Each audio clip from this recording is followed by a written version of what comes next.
You've probably wondered how cameras, solar panels, radios, LEDs, cell phone screens, and glow-in-the-dark objects work.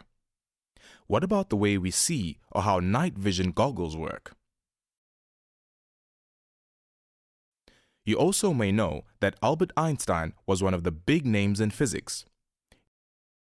He won a Nobel Prize for finding out how light behaves at a microscopic level. It's called the photoelectric effect, and it's changed the way we see the world of light and other electromagnetic waves.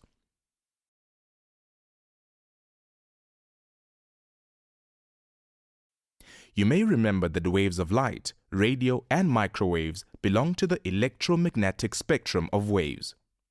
Since all waves carry energy, it's clear to see that there must be a way to tell how much energy is carried by the waves when they deliver it to another place.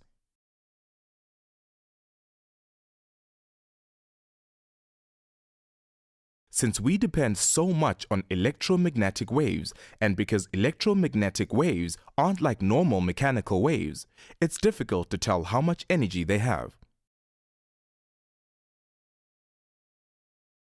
Albert Einstein changed physics forever when he found out that light has a dual nature when metal surfaces seem to be shooting out electrons when ultraviolet light shone on them.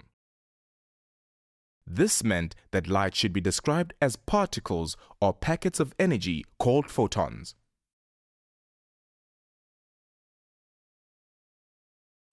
If scientists could describe light as separate packets of energy and not a continuous flow of energy, this would accurately explain why surfaces release electrons only under high-frequency light. This meant that light was both particle and wave. This is called the dual nature of light. The energy of these light particles can be calculated using this formula, where E is the energy of the photon of light measured in joules, H is Planck's constant. Named after Max Planck, who first proposed that energy was split into particles, and finally the frequency of the wave in hertz. Planck's constant isn't given in examinations and you won't have to remember it, so don't worry.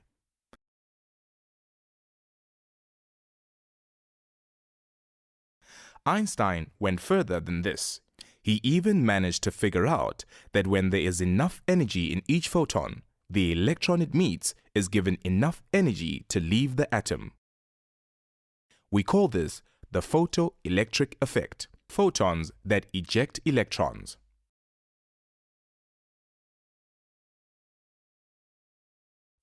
The minimum amount of energy that an atom of a particular substance requires is called the work function.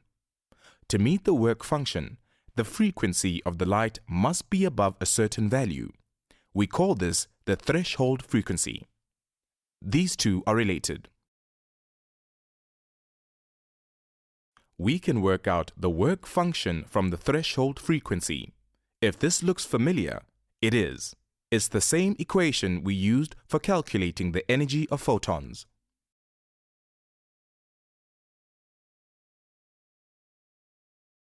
Einstein quickly figured out that if the electron has more than the required amount, the work function, there would be extra energy left over, and this would give the electron kinetic energy. This is neatly arranged in the equation that is named after Einstein himself.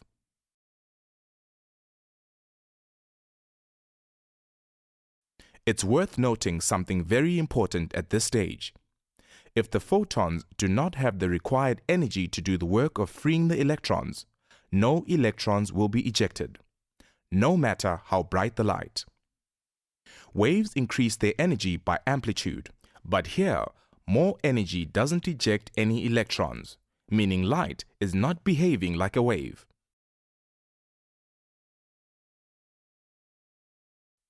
In the next part of this lesson, we'll look at how to use Einstein's equation and what the photoelectric effect is good for.